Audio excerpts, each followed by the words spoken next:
तिकडे सातपुरा गोळीबार प्रकरणात नवी अपडेट समोर येते। लोंढे कुटुंबावर आणखी एक खंडणीचा गुन्हा दाखल झालाय। आठवड्याभरात हा दुसरा खंडणीचा गुन्हा आहे। लोंढे कुटुंबावर आणखी एक खंडणीचा गुन्हा दाखल करण्याची बातमी समोर आली आहे। जमिनीवर अतिक्रमण करण्यास सांगून जमीन बळकावण्याचा कट रचल्याप्रकरणी तिघांवर गुन्हे दाखल झालेत।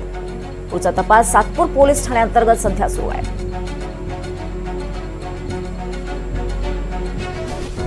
लोंढे कुटुंबावर आणखी एका खंडणीचा गुन्हा दाखल झालाय।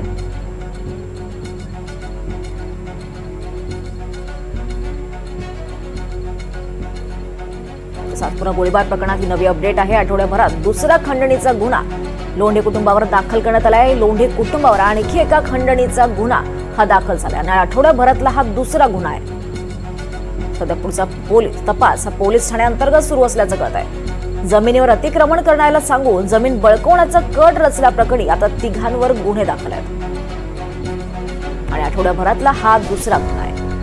त्यामुळे लोंढे कुटुंबावर आणखी एक खंडणीचा गुन्हा दाखल झाला असल्याचं कळत आहे। सातपुरा गोळीबार प्रकरणातली ही नवी अपडेट आपण पाहतोय। लोंढे कुटुंबावर आणखी एक खंडणीचा गुन्हा हा दाखल करण्यात आलाय आणि आठवड्याभरातला हा दुसरा खंडणीचा गुन्हा आहे। जमिनीवरचं अतिक्रमण करण्यास सांगून अधिक माहिती घेत आमचे प्रतिनिधी वैभव घुगे यांच्याकडून। वैभव, काय अधिक माहिती या संदर्भात? खरं आहे दीपाली, नाशिकमध्ये सातपूर खंडणी प्रकरणामध्ये आरपीआयचे जिल्हा अध्यक्ष आणि माजी नगरसेवक प्रकाश लोंढे यांच्यासह मुलगा भूषण लोंढे आणि दीपक लोंढे यांच्यावर सातपूर पोलीस ठाण्यामध्ये हा गुन्हा दाखल झालेला आहे। खरं तर एका जागेवरती त्यांनी अतिक्रमण करायला सांगितल्यानंतर ती जागा बळकावण्याचा प्रयत्न देखील करण्यात आला। मात्र जेव्हा लोंढे कुटुंबावरती जो आहे तो गुन्हा दाखल झाला त्यानंतर फिर्यादीने जो आहे सातपूर पोलीस ठाण्यात हिंमत करून ही ज्यांच्यावरती गुन्हा दाखल केला। मात्र म्हस्के नावाच्या एका कुटुंबांना जे आहे त्यांनी त्या जमिनीवरती अतिक्रमण करण्यास सांगितले, ती जागा विकू देत नव्हते।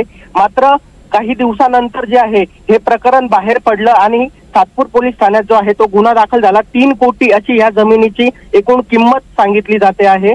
आणि खरं तर सातपूरमध्ये एका गोळीबार प्रकरणात प्रकाश लोंढे आणि मुलगा भूषण लोंढे हे आता न्यायालयीन कोठडीत आहेत आणि त्यानंतर भूषण लोंढे जो आहे मुख्य आरोपी तो अद्यापही फरार असल्याचं सांगितलं जात आहे। निश्चितच वैभव, धन्यवाद या सविस्तर माहितीसाठी। तर लोंढे कुटुंबावर आणखी एक गुन्हा दाखल झालाय खंडणी प्रकरणी। आता आठवड्याभरात हा दुसरा गुन्हा दाखल झालाय।